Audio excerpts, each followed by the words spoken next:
Hello, good afternoon. I'm going to talk about Rishi Sunak's summer statement, which took place on the 8th of July. It was halfway between the March budget and his expected autumn budget as well. And that's going to be when there are going to be even more spending plans and more job changes, possibly increases. This time, he spent a mere £30 billion, £30 billion. Or at least he plans to. The full details you'll find on the HM Treasury website under the words Plans for Jobs, a momentous title. The background, of course, is the extraordinarily deep hole that the government's finances are in. For example, in May, for the very first time since as far ago as 1936, total government debt was more than 100% of GDP. That's the output of the nation.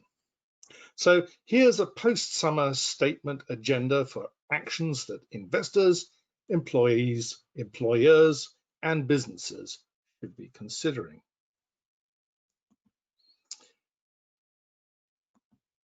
First up is the question of the stamp duty break that the Chancellor has announced. The agenda item is, should you be tempted back or tempted into the residential property market as a result of the temporary cut in stamp duty land tax? And it's already seems to have increased considerably the activity on the home and rental market in a relatively short space of time, although of course it could be to a considerable extent the lockdown coming to something of an end in the last few days as well. Now, the provision is that there'll be no stamp duty land tax or stamp duty SDLT for a temporary period. It'll be no stamp duty on the first 500,000 slice of property value, and that's going to be in England and Northern Ireland, not yet in Wales and Scotland, although I expect they'll not be far behind. And the temporary period is from the 8th of July, summer statement day, as it were, to the 31st of March next year, 2021. The effect will be to take roughly 9/10 of all properties out of stamp duty, and it'll create a tax saving of up to about £15,000 on the rest of the properties that it does affect. The 3% additional rate will still apply to extra property, second homes and the like. Does it make sense to be attracted into the property market at this time? Well, possibly, but it might create a bit of a boom. And there's always the danger, isn't there, that the tax tail will wag the investment dog. It is, let's face it, a pretty small saving in overall percentage terms. So it should affect one's decision, but not too greatly. But the Green Homes Grant, which is a much smaller amount of money, but nevertheless is very interesting, might well be worthwhile taking up. The Green Homes Grant is going to provide at least £2 for every £1 of expenditure, up to £5,000 per household, to homeowners and to landlords who make their residential property more energy efficient. Those on lowest incomes can actually get up to £10,000. So, for example, if you're a homeowner spending £4,000 on cavity wall and floor insulation, you will only pay £1,320. The government will cover the remaining £2,680. So it's well worth taking up, but don't spend the money, don't make firm rules until the rules themselves come out. Watch out for the small print. It could be important. Now, I don't suppose many of us are in the restaurant and hotel business, but supposing we were, and some of us are, and it's always interesting to look at this from the point of view of the customer, how should restaurants and accommodation businesses treat the temporary cut that they're faced with in VAT? The provision is that there's only going to be a 5% VAT rate from the 15th of July this year until the 12th of January next year, 2021. And it'll apply to food and non-alcoholic drinks, not alcoholic drinks, sadly, from restaurants, pubs, bars, cafes, and similar premises right across the UK. And it'll also apply to supplies of accommodation, bed and breakfast, hotel rooms, and admissions to attractions like zoos and parks and so on. So with this 15% reduction in VAT, businesses are going to have to choose between, on the one hand, cutting their prices in order to tempt in the punters, or holding on to their net prices to consumers, charging the same as they're charging at the moment, and rebuilding their profitability.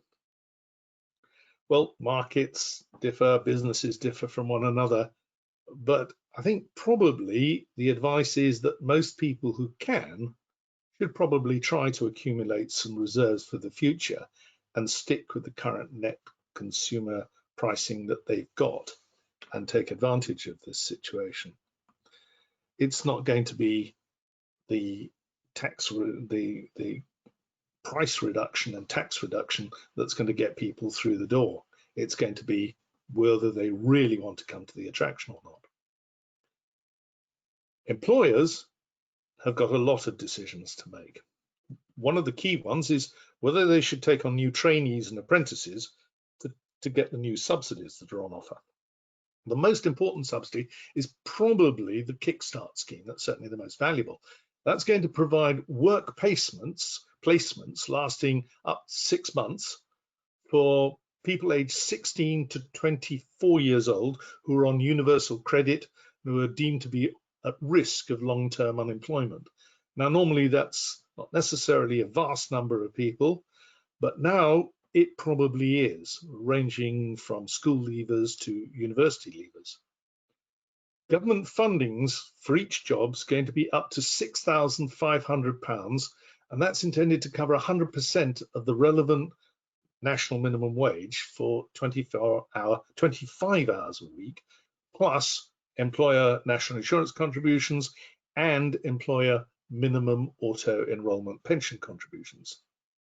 And there are various other incentives worth looking out for, but I haven't got time to cover them now. I think it could be well worth looking at for employers who've got the capacity to provide effective training for people, as long as those people can give themselves and give the businesses great value for money in the longer term. But watch out for the small print. Again, that's going to be very important, and it's not out yet.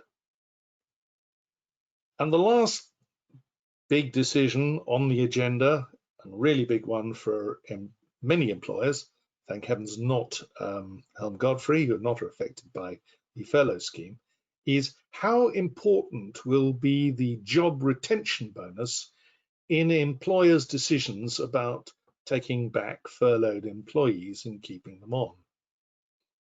A number of people have commented that they think that the job retention bonus is probably going to end up giving money to employers who would have kept these employees on in any event. That seems like a reasonably fair assumption, I think. The furlough scheme, you remember, comes to an end in October, and it gets more expensive for employers from August. And the job retention scheme is to provide some kind of a cushion for coming out of the furlough scheme. It's a one-off payment of just £1,000 per employee to UK employers for every previously furloughed employee who remains continuously employed right through to the end of January 2021. There's a minimum amount that employees must earn of £520 a month on average between the end of the furlough scheme and the end of January 2021. My guess is that that's not going to be enough to affect the decision whether to keep an employee or not. The decision really should be based on whether the business can afford to keep the employee without the bonus and regard the extra sum of money as welcome assistance. So it's 30 billion of extra government spending, and Most commentators seem to think it'll almost certainly need more spending. But in the meantime, what should we, investors, advisors, business owners, employers do? Well, maybe we should go out to a pub or a restaurant early one week in August to take advantage of the £10 per diner subsidy on food and soft, sadly not alcoholic, drinks. Regard it perhaps as our patriotic duty, and maybe a way of discussing in the conversation the timing of the upcoming tax increases that will be needed in order to pay for all this. If you have been listening, thank you for doing so.